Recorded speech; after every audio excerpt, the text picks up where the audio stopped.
નમસ્તે વિદ્યાર્થી મિત્રો, ગઈકાલના વિડીયોમાં આપણે જોયું હતું કલા એટલે શું, કલાની વિભાવના એક વિડીયોમાં આપણે જોઈ ગયા. એ વાત કરતાં કરતાં આપણે કલાના જે પ્રકાર છે, બે પ્રકાર, એક પ્રકાર છે લલિત કલા અને બીજો પ્રકાર છે તે લલિતેતર કલા.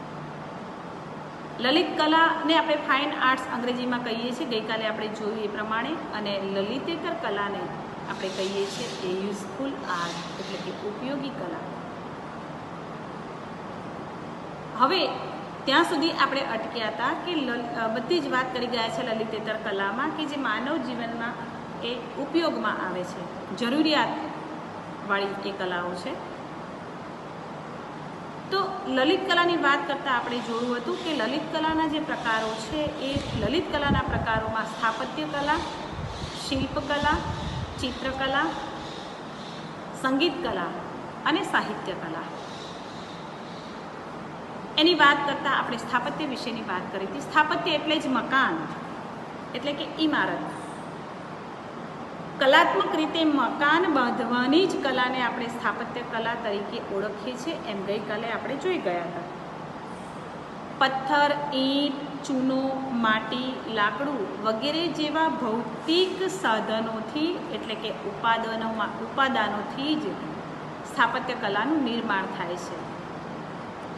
સ્થાપત્ય કલાના આ બધા જ ઉપાદાનો છે, આપણે જોઈ ગયા તેમ. તાજમહેલ, ગોળ ગુંબજ, ઢળતો મિનારો, દેલવાડાનું મંદિર કે કોઈ મસ્જિદ કે કોઈ રાજમહેલ કે હવેલી, આ બધા જ સુંદર મહાકાય સ્થાપત્ય કલાના નમૂના છે. કુટીર પણ સ્થાપત્ય કલાનો નમૂનો ગણાય છે.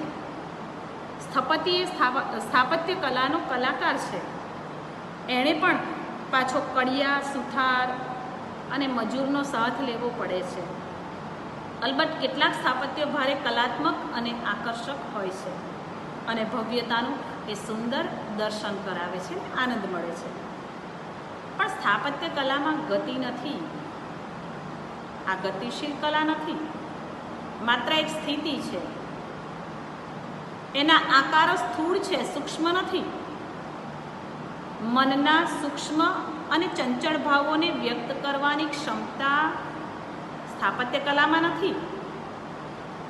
સ્થાપત્યની ભાષા મૂંગી છે, જાડી છે. એમાં લચકીલાપણું નથી, એમાં સ્થિરતા છે. એમાં સૂક્ષ્મતા નથી, એમાં સ્થગિતતા છે. ગતિનો રોમાંચક સંચાર પણ નથી. સ્થાપત્યને સ્થૂળ અને સ્થગિત પરિમાણ છે. એટલે અનુભૂતિ અને અભિવ્યક્તિની સૂક્ષ્મતા, ગહનતા, ઉચ્ચતા અને કલાત્મકતાની અપેક્ષાએ એ સ્થાપત્ય કલા સૌથી ઉતરતી કલા ગણવામાં આવી છે. તો આ લલિત કલાનો એક પહેલો જ પ્રકાર છે અને એ છે સ્થાપત્ય કલા. આપણે ગઈકાલે આ કલા વિશે જોઈ ગયા હતા. ગઈકાલે મેં કહ્યું હતું એ પ્રમાણે આપણે હવે બીજી કલા વિશે વાત કરીએ છીએ અને એ કલા છે શિલ્પકલા. શિલ્પકલા એ સ્થાપત્ય કલા કરતાં થોડીક ઊંચી છે, થોડી સૂક્ષ્મ છે, સવિગત છે. શિલ્પકલામાં કોઈક ધાતુ કે પદાર્થમાંથી વસ્તુ કે વ્યક્તિની આકૃતિ કે મૂર્તિ કંડારાય છે, બનાવાય છે. ભગવાન શ્રી કૃષ્ણ, શ્રી રામ, શંકર, બુદ્ધ, મહાવીર વગેરે જેવી વિભૂતિઓની પ્રાચીન મૂર્તિઓ આપણને મળે છે. તો ગાંધીજી જેવા નેતાઓના બાવલા પણ મુકાય છે. આ બધા જ એ શિલ્પકલાના ઉત્તમ નમૂના છે. કેટલીક મૂર્તિઓ તો જીવંત શિલ્પ જેવી લાગે છે. હમણાં બોલી એ મૂર્તિઓ હમણાં બોલી ઉઠશે કે ચાલી ઉઠશે એમ લાગે છે. પણ શિલ્પ એ સ્થૂળ, ભૌતિક, સ્થિર, સ્થગિત અને સ્થળાગત છે. શ્રી કૃષ્ણ ગાયને અઢેલીને વાંસળી વગાડતા હોય એમને એમ યુગોના યુગો સુધી એ ઊભા જ રહે છે. શંકરના નૃત્યની શિલ્પ મુદ્રા બદલાતી નથી. લાઓકુનમાં નાગચૂળમાં ફસાયેલા માનવનું મુખ એવું ને એવું જ રહે છે વર્ષો સુધી. એક જીવંત અને ઉત્કટતમ ભાવની ક્ષણ મૂર્તિમય જ માત્ર બની રહે છે. એમાં સૌંદર્ય, લાલિત્ય, જીવન છે તેમ છતાંય પરિમાણ અને કદની મર્યાદા અને સ્થગિતતાને કારણે શિલ્પ સ્થાપત્ય કરતાં તો સૂક્ષ્મ છે ને તેથી ચઢિયાતી, પણ અન્ય કલાઓ કરતાં આ કલા ઉતરતી કલા છે. તો લલિત કલાનો જે બીજો પ્રકાર આપણે જોઈ ગયા એ છે શિલ્પકલા. અને શિલ્પનું માધ્યમ આપણે આગળ જોયું તે પ્રમાણે કે પથ્થર કે કોઈક પ્રકારની ધાતુ, હથોડો અને ટાંકણ વગેરે છે. આરસ અને સાદો પથ્થર કે જુદી જુદી ધાતુઓમાંથી મૂર્તિઓને સર્જવાનું કામ શિલ્પકારનું છે. ત્યારે એને આકારને પ્રમાણનો નિયમ જાળવવો જ પડે છે. અને એ કલાની જમાના અનુસાર બદલાતી વિભાવના અનુસાર એ આકાર અને પ્રમાણમાં આવશ્યક ફેરફારો પણ કરી શકે છે. આપણે આગળ જોયું એ પ્રમાણે કે ભગવાન બુદ્ધની જે મૂર્તિ આપણે જોઈએ છીએ એમાં એમના નેત્રો, એમના હાથ પગ અને હોઠની સ્થિતિ ઉપરથી તે મહાપુરુષનું જ્ઞાન, શાંતિ અને કરુણાનું તેમજ તેમના સમગ્ર વ્યક્તિત્વનું સૂચન થઈ જાય છે. આ મૂર્તિકાર પોતાના સાધનો થકી એમના ઉપાદાન એટલે કે માધ્યમને એવો એક અર્થ આપે છે કે જે વસ્તુમાં પોતામાં રહેલા કોઈ અર્થ કરતાં એ ભિન્ન હોય છે. તે જળ, પથ્થર કે ધાતુમાંથી કોઈ જીવંત આકૃતિનું સાદૃશ્યને કોતરી કાઢે છે ત્યારે તે કૃતિ નવો જ અર્થ સંદર્ભ આપે છે. નૃત્યોની વિવિધ મુદ્રાઓ દર્શાવતા શિલ્પો આપણને આની પ્રતીતિ કરાવે છે. અજંતા અને ઇલોરાની ગુફાઓ જોઈએ તો શિલ્પકલાના ઉત્તમ એ નમૂનાઓ છે. આમ છતાંય મૂર્તિ વિધાનમાં પણ એના ઉપાદાનની મર્યાદાને કારણે ગતિ ધર્મનો અભાવ દેખાય છે. એમાં કોઈ એક જ ક્ષણને પસંદ કરીને એ સમયની ગતિ સ્થિતિનું આલેખન કરવામાં આવે છે. એથી એમાં એક પ્રકારનું સ્થિર સૌંદર્ય થતું હોય છે. કોઈ હસતા બાળકનું શિલ્પ ઘડીભર જીવંત લાગે, પણ હાસ્યનું સૌંદર્ય તેની તરલતામાં રહેલું હોય છે. એથી આપણે થોડોક વધારે સમય એ હાસ્ય કરતા બાળકના શિલ્પ સામે જોઈ રહીશું તો એમાં કૃત્રિમતા અને સ્થૂળતા દેખાઈ આવ્યા વગર રહેતી નથી. એ દૃષ્ટિએ આ શિલ્પકલા પણ સ્થૂળ અને અગતિશીલ છે. પણ સ્થાપત્ય કલા કરતાં એ થોડીક ઊંચી કલા છે. ત્યાર પછીની કલા વિશે ત્યાર પછી એ ત્રીજા પ્રકારની લલિત કલાની વાત કરીએ તો તે છે ચિત્રકલા, ચિત્રની કલા. ચિત્રનું ઉપાદાન છે કોઈ ફલક, એનું માધ્યમ કે ચિત્રકાર એ એના માધ્યમથી એ ચિત્ર તૈયાર કરે છે. અને રંગ રેખાઓ ચિત્ર ફલક પર આલેખાય છે, તેથી એને બીજું કોઈ જ પરિમાણ નથી. એ રીતે શિલ્પ અને સ્થાપત્યને લંબાઈ, પહોળાઈ અને જાડાઈના પરિમાણ મળે છે એ લાભ છે.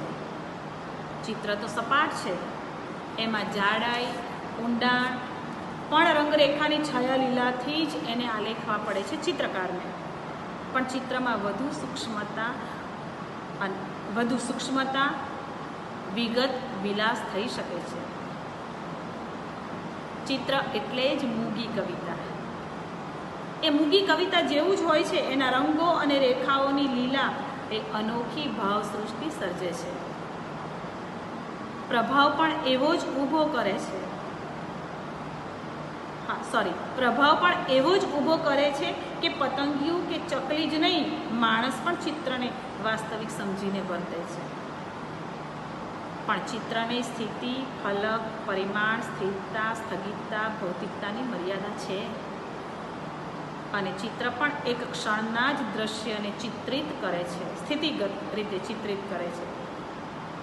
એમાં ગતિ અને પરિમાણ નથી. એટલે એ પણ સ્થાપત્ય અને શિલ્પ કરતાં થોડીક પ્રમાણમાં ઊંચી એવી આ ચિત્રની કલા છે. એનું માધ્યમ, એનું ઉપાદાન, એક કલાના આપણે માધ્યમ અને ઉપાદાન ખાસ જોવાના છે. એ સપાટી ચિત્રકલાનું સપાટી અને ફલકને રંગરેખાઓ છે. એક આ રંગો રેખાઓ અને એ ફલક ઉપરથી જ કોઈક ને કોઈક એ આકાર ઊભો કરે છે.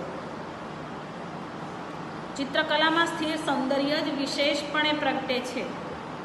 ઉપાદાનની જ મર્યાદાને કારણે એમાં પણ ગતિશીલતાનો અભાવ જોવા મળે છે. સ્થાપત્ય અને શિલ્પની જેમ સમયની દૃષ્ટિએ આખા બનાવના પ્રસંગોની પરંપરા એ એક જ ચિત્રમાં આલેખવાનું ચિત્રકાર માટે મુશ્કેલ બને છે.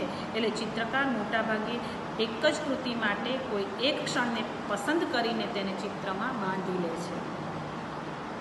ચિત્રકાર રંગ અને રેખાઓ વડે એ ફલક પર ઘન પદાર્થોનો આભાસ માત્ર ઊભો કરે છે. એ વસ્તુની કેવળ નકલ કે અનુકરણ નથી કરતો, પણ એનું અર્થઘટન કરે છે. આ જોતા મૂર્તિકલા કે સ્થાપત્ય કલા કરતાં ચિત્રકલામાં રજૂ થયેલા વસ્તુનું મનોગ્રાહ્ય સ્વરૂપનું સવિશેષ પ્રાધાન્ય હોય છે એ સ્પષ્ટ છે. આ રીતે જોતાં એ સ્થાપત્ય કલા અને શિલ્પકલા કરતાં પ્રમાણમાં થોડી એવી ઊંચી કલા છે. એ પછી લલિત કલાનો જે ચોથો પ્રકાર છે એ છે સંગીતની કલા, એટલે કે સંગીત કલા. સંગીતનું માધ્યમ, સંગીતનું ઉપાદાન એ અવાજ એટલે કે નાદ છે. સ્વર કે સૂર છે. આ ઉપાદાનો એ સૂક્ષ્મ અને તરલ છે, પ્રકૃતિગત અને કંઠસ્થ છે. સ્વર અભૌતિક છે, અત્યંત ચંચલ અને લચકીલો છે. કંઠ્ય સંગીત માટે માત્ર કંઠ જોઈએ.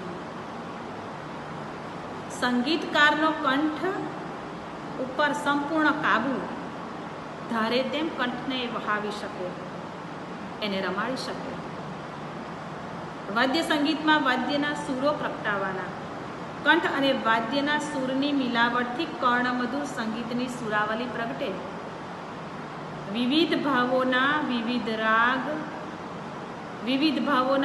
રાગ, ઋતુના જ નહીં, ઘડી પલ મુહૂર્તના પણ અવનવા રાગ સંગીતના પ્રભાવે પશુ, પંખી અને માનવી મુક્ત બની જાય. ઝૂમી ઉઠે, ડોલી ઉઠે, સંગીતના સુરે સુરે ભાવની ભરતી અનુભવાય.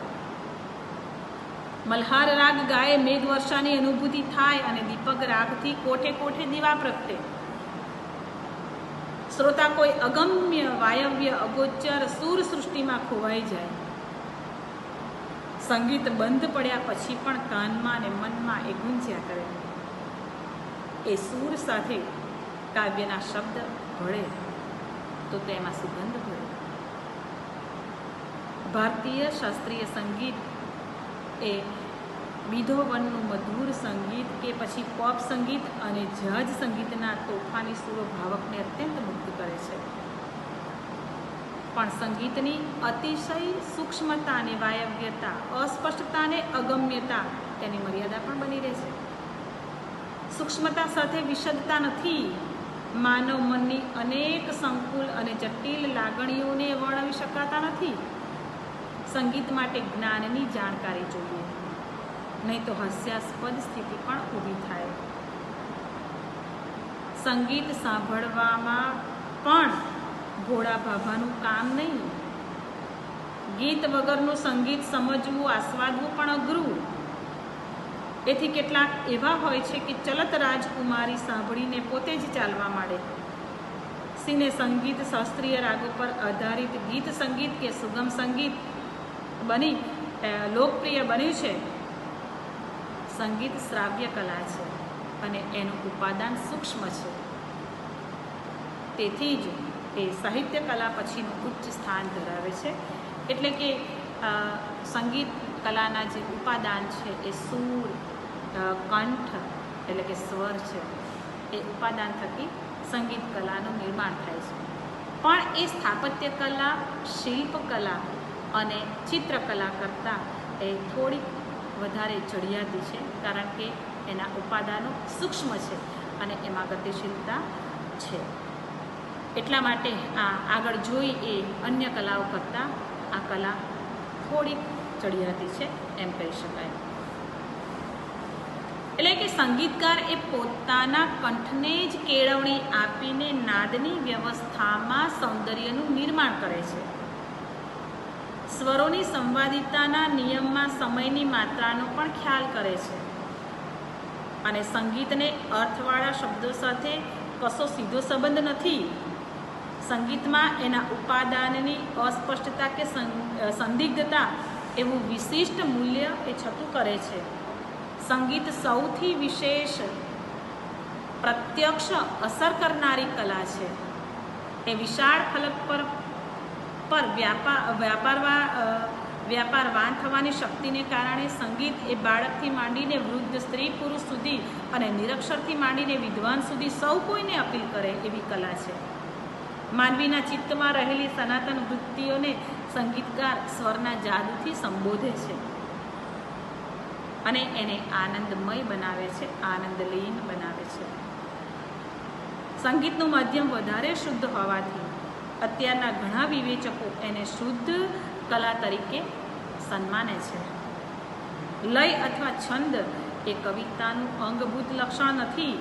આ લય તત્વને લઈને કવિતા પોતાના સૌંદર્યમાં વધારો કરે છે અને એટલે અંશે સંગીત કલાની સહાય લે છે એમ માનવું જોઈએ.